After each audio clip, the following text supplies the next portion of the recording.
Well, howdy, I'm John Mark Dempsey, and this morning, or whenever it is that you're viewing this or hearing this, we're having our second cup of coffee conversation here with Jim Rutledge.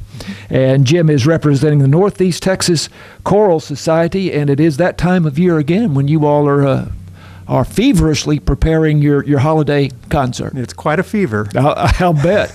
I know there's a lot of work, a tremendous amount of work goes into it. But it's at 7 p.m. Saturday night and 2 p.m. Sunday afternoon, the Sulphur Springs High School Auditorium. Right, that's correct. And the Winter Wonderland is the theme. Is that a unique theme for this year? We have a different title for it every year, but it's the annual Right. Christmas concert is what it is, yes. And you were telling me that there's a dedicated lady named Carol Allen who has had command of this thing from the very beginning. Command's a good word. Yes, she's in charge. She is excellent. I've sung in 4 different community choirs now, and she's incredible.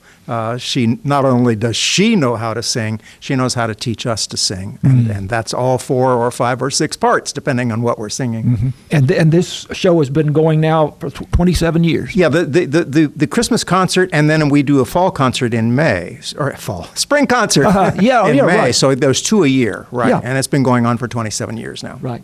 And we should mention Marilyn Powers also, who helps to organize these conversations and is a powerful force behind the scenes. And she organizes a lot of things having to do with us. She's necessary, yes. I can imagine she asked Jim to come out and talk with us.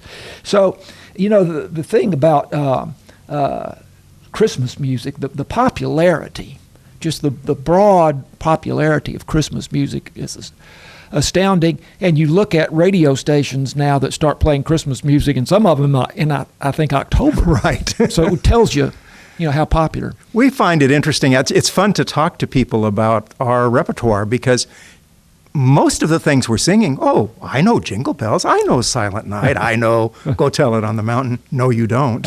You don't know how it's going to sound when we sing it because we're singing versions of these popular songs in ways that you haven't heard and in ways that we think are very enjoyable.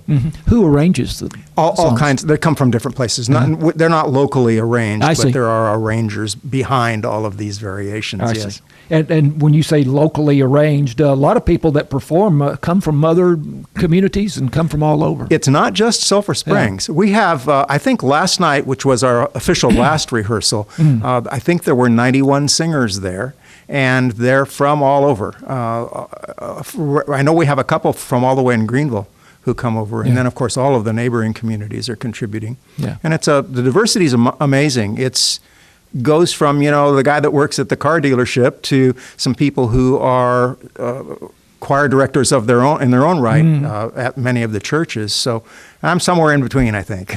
Is there a lot that goes into costuming and sets and so forth? That's true too. We're not just the men. It's easy for the men. We get to wear tuxedos most of the time, but the women usually have to wear something special. The only thing special about our tuxedos this year is that we've got special sparkly ties that go with what the ladies are wearing. But I see. Yes, there's a lot that goes into that, and a lot that goes into the stage itself, putting together all of the beautiful arrangements that go on the stage with us and then in the back area.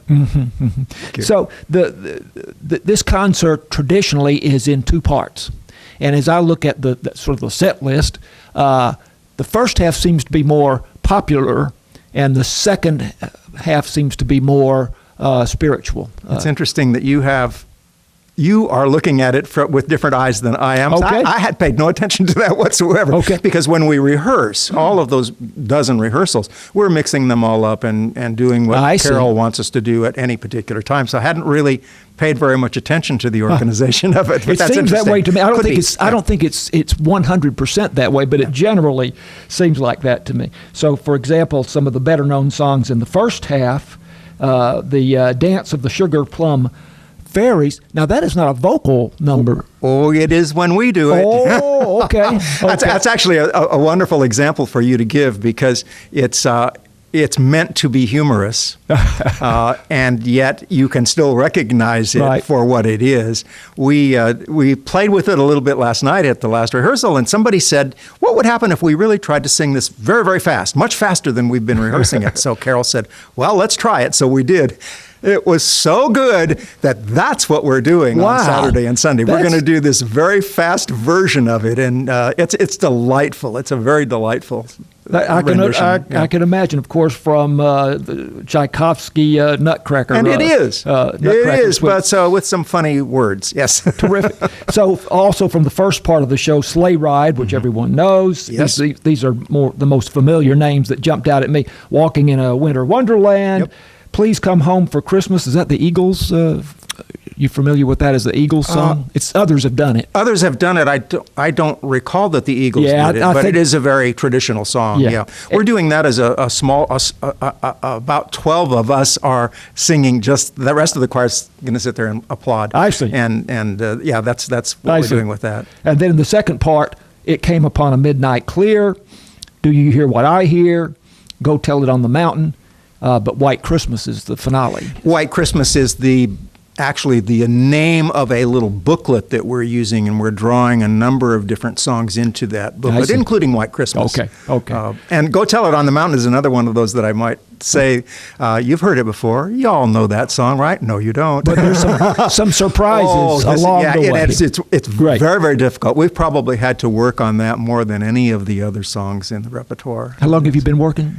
When did you Since start? the end of August. Wow. Yeah, there's 12. I Really? think it's 12 rehearsals, 11 or 12 or 13 Good. rehearsals. Yeah. Yeah. That's amazing. So we're out of time, but so tickets, tell us about tickets. Tickets are $15 for adults, and then if you are 12 to 6, they are $5, and if you are less than 6, you can come in. Probably ought to have somebody with you, but you can come in that way. And if you are in a position like I always say, if you drive a fire truck, it's free. In other words, if you're ex-military or ex-military, or you work in healthcare, the tickets are free. Good. And is this all walk up, or is there a website where you can? Tickets are available on the website. It is Singers Count. One word, all lowercase. Singerscount.org is the website for tickets. They're also available at the front door. Sure. And we come close to selling out. So I would advise, if you don't have tickets and you want to come, get there early. Okay, very good. And again, 7 p.m. Saturday night, 2 p.m. Sunday at the Sulphur Springs High School Auditorium. Jim Rutledge, thanks for having the proverbial second cup of coffee. Thanks, with us John Mark. today. Great. I'm John Mark Dempsey, and this is KSST.